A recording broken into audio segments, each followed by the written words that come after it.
आप सभी को नमस्कार। आज अवनीश सर एक नए फ्लेवर में फिर आ रहे हैं। परमपिता परमेश्वर की कृपा से ये आज रसिया यूक्रेन वार के बारे में आप सभी को संक्षिप्त रूप में बताएंगे। आइए सर। नमस्कार। तो जैसा कि अभी अनूप सिंह ने बताया, रसिया यूक्रेन वार के बारे में आज हम लोग डिस्कस करने जा रहे हैं। तो रसिया यूक्रेन वार क्यों हुआ, क्या कारण है रसिया यूक्रेन वार के बीच में, क्या ऐसा टेंशन है जिसके वजह से रसिया यूक्रेन पे अटैक कर देता है, हमला कर देता है, और ये इतना बड़ा ग्लोबल इशू इस समय बन के उभरा हुआ है रसिया यूक्रेन वार, जिसकी वजह से ग्लोबल इकोनॉमी पे भी बहुत बुरा असर पड़ा है। तो इसके रीज़न के बारे में हम लोग जानेंगे।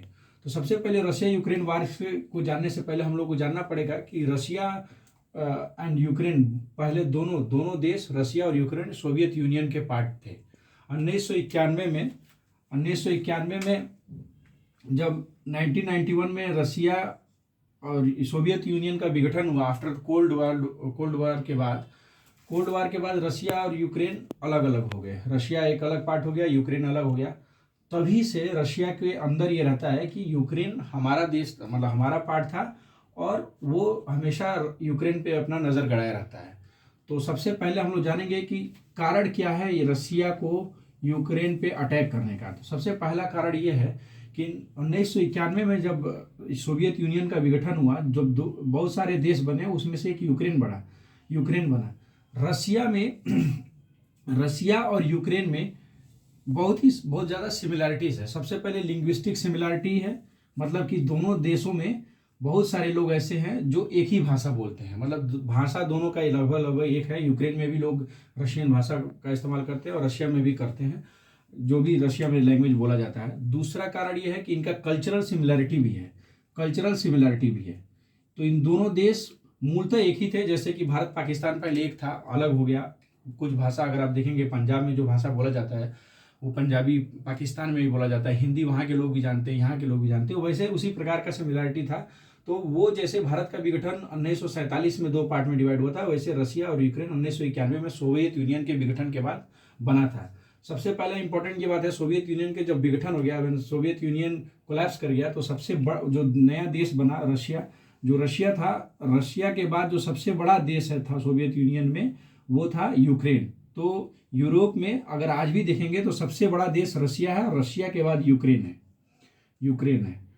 अब इसके पीछे कारण क्या है कि इन दोनों के बीच में लड़ाई होता है। तो पहला मैं बता दिया, 1991 में जब इससे अलग हो गया, रशिया से यूक्रेन अलग हो गया, तभी से रशिया के अंदर एक टीस रहता है कि यूक्रेन तो मेरा ही था लेकिन अभी अलग हो गया। तो पहला चीज़ ये था। कल्चरल और लिंग्विस्टिक सिमिलरिटी भी है, और बहुत सारे एक्टिविस्ट ग्रुप्स हैं जो यूक्रेन में हैं जो कि रशिया को सपोर्ट करते हैं। तो वो लोग जैसे कि वो लोग चाहते हैं कि हम लोग रशिया के पार्ट रहे, रशिया के जिनका जो रशिया के भाषा बोलते हैं, ये कल्चर जिनका उनसे सेम है, तो वो चाहते हैं कि मैं रशिया में मतलब रशिया का इसमें होल्ड हो। तो इसलिए रशिया का हमेशा इस पर इंटरेस्ट रहता है। अभी करंट के कारण क्या है, करंट में क्यों फरवरी 2022 में रशिया ने यूक्रेन पे हमला कर दिया, तो इसके पीछे कारण ये है कि रशिया के बगल का देश है पोलैंड है रशिया के बगल का देश, और ये यूरोप और रशिया के बीच में एक बफर जोन है। मतलब उसके आगे के जो भी देश हैं वो सारे आपके नाटो में है, नाटो में नॉर्थ अटलांटिक जो ट्रीटी ऑर्गेनाइजेशन है उसके हैं, जो जिसके सिग्नेटरी 28 देश हैं, प्लस 2 नॉर्थ अमेरिकन कंट्रीज हैं। अब नॉर्थ अमेरिकन कंट्री में इसमें यूएसए भी है, ठीक है।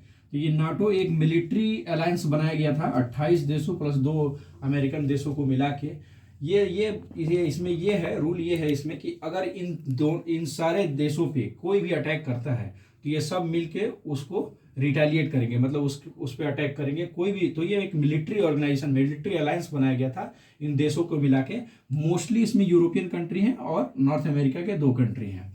अभी क्या हुआ, रशिया 1999 में रशिया नाटो का एक एग्रीमेंट हुआ था कि वो कभी भी, रशिया और नाटो के बीच में एक एग्रीमेंट हुआ था कि कभी भी यूक्रेन इसका क्या कहते हैं कि नाटो का मेंबर नहीं बनेगा, क्योंकि इसका कंसर्न रशिया का ये है कि अगर यूक्रेन रशिया का पड़ोसी देश जो कि है, अगर नाटो का मेंबर बन जाता है तो नाटो देश रशिया के बॉर्डर तक पहुंच जाएंगे, क्योंकि रशिया का नेक्स्ट बगल वाला देश क्या है, यूक्रेन है। तो यूक्रेन तक नाटो आ जाएगा तो इनके लिए एक मतलब मिलिट्री पर्सपेक्टिव से इनके लिए एक चैलेंज हो जाएगा, क्योंकि ये एक बहुत बड़ा ग्रुप है, मिलिट्री बहुत तगड़ा मिलिट्री अलायंस है, जिसमें यूरोप के बहुत काफ़ी मजबूत देश अमेरिका सहित इसमें इन्वॉल्व है।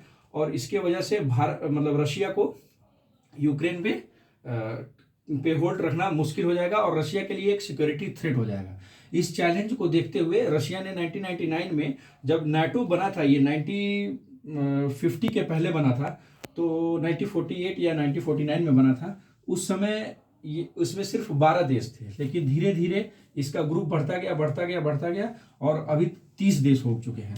अब आज के डेट में ये स्थिति है कि नाटो अपना एक्सपेंशन चाहता है, एक्सपेंड करके चाहता है कि यूक्रेन को अपने में मिला ले, मतलब कि नाटो का एक मेंबर बना दे। हाँ, तो इसके लिए रशिया एग्री नहीं है, पहला चीज़ ये है। दूसरा चीज़ ये है कि अगर यूक्रेन एक ऐसा जोन है, बफर जोन है, जिसके तहत रशिया ब्लैक सी में जाता है, ब्लैक सी से उसको मेडिटेरियन सी में एक्सेस मिल सकता है, लेकिन अगर यूक्रेन में नाटो का इन्वॉल्वमेंट हो जाता है या यूक्रेन पार्ट हो जाता है, सिग्नेटरी हो जाता है नाटो का, तो उस समय ये क्या होगा, रशिया को वहाँ एक्सेस करना काफ़ी मुश्किल हो जाएगा और उसको जो नाटो देश है, जो इंक्लूडिंग अमेरिका, ये सारे देश, यूके, ये सारे देश रशिया के एकदम पास तक आ जाएंगे, तो इसके लिए एक सिक्योरिटी इशू भी हो जाएगा। तो ये तीन मतलब प्रमुख कारण, ये नाटो का रशिया चाहता है कि किसी भी हाल में यूक्रेन नाटो का मेंबर न बने, ठीक है। उसके बाद से इसका एक यूरेशियन इकोनॉमिक कम्युनिटी में साइन कराना चाहता है। अगर इसका फाइनेंशियल रीजन भी देखेंगे, इकोनॉमिक रीजन जो है, यूरेशियन इकोनॉमिक कम्युनिटी जो रशिया ने फ्री ट्रेड के लिए बनाया था, अपने इन देशों को, अपने अगल बगल पड़ोसियों के साथ ट्रेड करने के लिए, उसमें रशिया हमेशा चाहता है कि यूक्रेन इसका पार्ट बने, इस यूरेशियन इकोनॉमिक कम्युनिटी का, बट यूक्रेन उसको प्रोटेस्ट करता है, यूक्रेन नहीं बनता है, तो उसके लिए ट्रेड भी मुश्किल हो जाता है, ये फ्री ट्रेड, क्योंकि यहाँ पे एग्रीकल्चर और डिफेंस इंडस्ट्रीज बहुत हैं यूक्रेन में, तो इस वजह से रशिया का मतलब कोई होल्ड नहीं रह जाता है यूक्रेन पे, क्योंकि ये पूरा जो यूक्रेन है, इसका झुकाव जो है वो नाटो देशों के तरफ है या यूरोपियन देशों के तरफ, उन यूरोपियन देशों के तरफ है जो रशिया के खिलाफ है, और यूनाइटेड नेशंस के तरफ है। यूनाइटेड नेशन का ये बोल के इंटरेस्ट है कि चूंकि रशिया इन्वेड कर रहा है यूक्रेन को, इसलिए वो बोलते हैं हम इनके हेल्प के लिए यहाँ पे आ रहे हैं। तो इन सब को देखते हुए, और ये कहता है कि अगर ये हमारे पास आ जाएंगे तो हम चारों तरफ से घिर जाएंगे, और घिर जाएंगे तो हमारे लिए सिक्योरिटी थ्रेट हो जाएगा। इन सारे चीज़ों को देखते हुए रशिया ने फरवरी 2022 को लाइक 24 फरवरी 2022 को रशिया ने यूक्रेन पे अटैक किया, और उसके बहुत सारे, ये पहला अटैक नहीं है। सबसे पहले तो ये जानना है कि 2014 में जो वहाँ के कुछ एथनिक ग्रुप हैं, उन्होंने एक मतलब कि मतलब डिमांड करने लगे कि मुझे रशिया में मिलना है, मेरा कम्युनिटी मतलब ये पार्ट रशिया में मिलना है।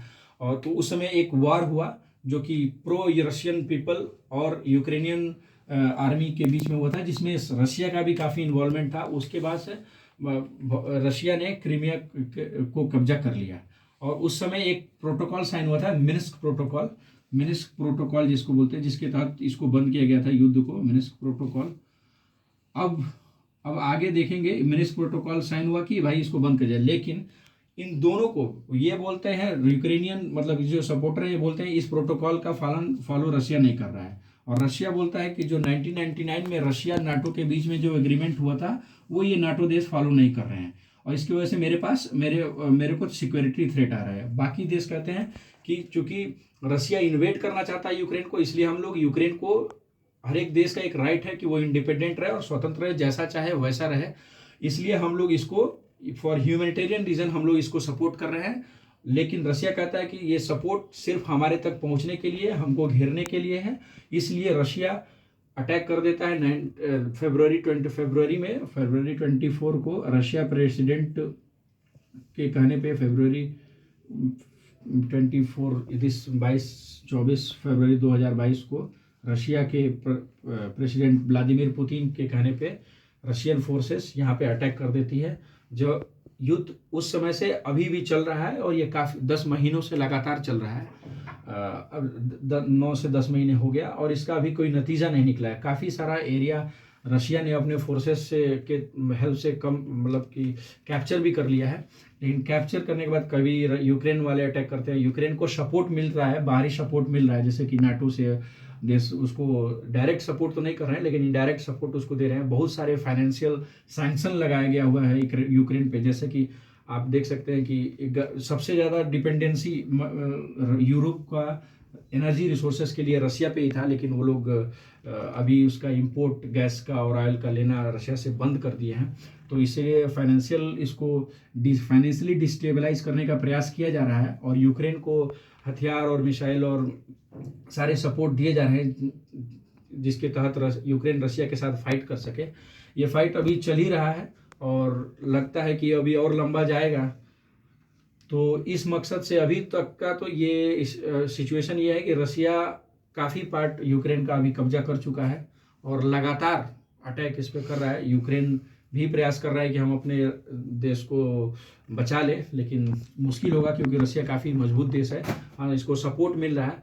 अब इस परिप्रेक्ष्य में अगर देखेंगे तो सबसे पहले इसको कंडेम किया गया, यूनाइटेड नेशन में इसको लेके गया गया इस मुद्दे को, जिस पे अलग अलग देशों का अलग अलग स्टैंड था।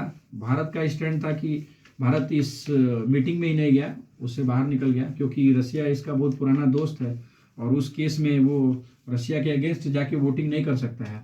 लेकिन चाइना ने इस रशिया यूक्रेन वार के अगेंस्ट जो लाया गया था उसके खिलाफ वीटो कर दिया था और जिसकी वजह से यूनाइटेड नेशन इस पर कुछ नहीं कर पा रहा है। तो ये वार लगातार चलता जा रहा है। अभी के परिप्रेक्ष्य में देखेंगे कि भारत के परिप्रेक्ष्य में रशिया यूक्रेन वार का क्या महत्व है। तो भारत तो ऐसे भी दुनिया में शांति का प्रतीक है। भारत हमेशा चाहता है कि दुनिया में शांति बनी रहे, लेकिन अंतर्राष्ट्रीय रिलेशन में सिर्फ शांति का पक्षधर होना ही काफ़ी नहीं होता है। हर एक का अपना एक स्टैंड होना चाहिए और हर एक देश अपने नेशनल इंटरेस्ट के बेसिस पे कोई भी फैसला लेता है। वैसे भारत को भी अपना इस समय तटस्थ होकर किसी भी देश का सपोर्ट न करते हुए भी तटस्थ है और अभी भारत का स्टैंड ये है कि ये वार ख़त्म होना चाहिए। ये this is not the era of war. प्रधानमंत्री ने, मोदी जी ने भी अभी G20 समिट में भी बोला था। तो ये चल रहा है अभी। भारत का इस पे क्या असर पड़ेगा, तो रशिया के पास जब फाइनेंशियल क्राइसिस स्टार्ट हुआ है, फाइनेंशियल क्राइसिस जब इसको फाइनेंशियल सैंक्शंस लगे यूरोपियन कंट्रीज से, अमेरिका से, तो अब भारत को रशिया को सपोर्ट चाहिए फाइनेंशियली। तो अब इसका क्योंकि इसका ट्रेड काफ़ी ज़्यादा मतलब ट्रेड लॉस चल रहा है, इसका बिजनेस काफ़ी डाउन हो गया है क्योंकि ये जो भी गैस और ऑयल एक्सपोर्ट करता था, डिफेंस इक्विपमेंट एक्सपोर्ट करता था या बहुत सारे चीज़ें जो इसका ये एक्सपोर्ट था वो बंद हो चुका है और कुछ इंपोर्ट में भी इसको कुछ चीज़ें जैसे कि लाइक एग्रीकल्चर प्रोडक्ट्स इंपोर्ट पे भी इसको असर पड़ा। तो इसके लिए रशिया ने अपने मित्र देशों को संपर्क किया, जिसमें एक इसका भारत सबसे पुराना मित्र देश है। तो भारत के पास चूंकि और ये ऑयल और गैस का सैंक्शन लगने से जो गल्फ कंट्रीज में ऑयल और गैस का प्राइस है वो काफ़ी बढ़ गया है, जो कि मोस्टली यूएस द्वारा कंट्रोल किया जाता है। यूएस के चाहने पे ही ऑयल और गैस का प्राइस बढ़ता घटता है, जब चाहता है यूएस उस पर कंट्रोल करता है। तो चूंकि यहाँ से एक्सपोर्ट बंद हो चुका है रशिया से, तो गल्फ कंट्रीज में ऑयल और गैस का सप्लाई इंटरनेशनल मार्केट में कम हुआ। इसकी वजह से इसके प्राइसेस बढ़ गए। तो भारत को, जो कि 130 करोड़ लोगों का देश है, इसको ऑयल और गैस पे बहुत ज़्यादा डिपेंडेंसी अब इस गल्फ कंट्रीज से इंपोर्ट करना इसके लिए काफ़ी महंगा हो गया, क्योंकि ये इंपोर्ट काफ़ी कॉस्टली पड़ रहा है, क्योंकि इंटरनेशनल मार्केट में ऑयल और गैस का, नेचुरल गैस का या और भी सारे गैसों का प्राइस बढ़ चुका है, ऑयल का प्राइस बढ़ चुका है। इस परिप्रेक्ष्य में भारत के पास एक ऑप्शन रशिया ने जो खोला कि कम प्राइस पे इंडियन करेंसी में आप ट्रेड कर सकते हैं, रशिया से इंपोर्ट कर सकते हैं। तो भारत इसको अपने पुराने देश को सपोर्ट करने के पर्सपेक्टिव से फाइनेंशियल सपोर्ट, हम लोग वार में कोई सपोर्ट नहीं कर रहे हैं, फाइनेंशियल सपोर्ट ये कर रहे हैं क्योंकि हमारा इंटरेस्ट 130 करोड़ जो लोग हैं उनको भी ध्यान में रख के, किसी भी देश को अपने नागरिकों को ध्यान में रख के पॉलिसी अपना बनाना पड़ता है, और ख़ास तौर से इंटरनेशनल रिलेशनशिप में। तो अब भारत का ये स्टैंड है कि भारत इंपोर्ट कर रहा है रशिया से ऑयल और गैस, जो कि काफ़ी कम प्राइस में, जो कि इसको इंटरनेशनल मार्केट जैसे कि गल्फ़ कंट्रीज से इंपोर्ट करने में पड़ता है उससे काफ़ी कम पड़ रहा है। तो भारत अभी ऑयल और गैस का इसे इंपोर्ट कर रहा है रशिया से। दूसरा चीज़, कुछ एक्सपोर्ट भी बढ़ा हुआ है भारत का, जैसे कि ड्रग जो दवाइयाँ हैं उनकी, और भी सारे एग्रीकल्चर प्रोडक्ट्स का, जैसे कि जो भी एग्रीकल्चर से संबंधित है। तो इसी वजह से भारत इस तरह से अगर कहा जाए तो तटस्थ होके भी रशिया का थोड़ा सा इसका इंक्लिनेशन रशिया के तरफ ना चाहते हुए भी है, क्योंकि रशिया भारत का बहुत पुराना देश है, पुराना मित्र देश है।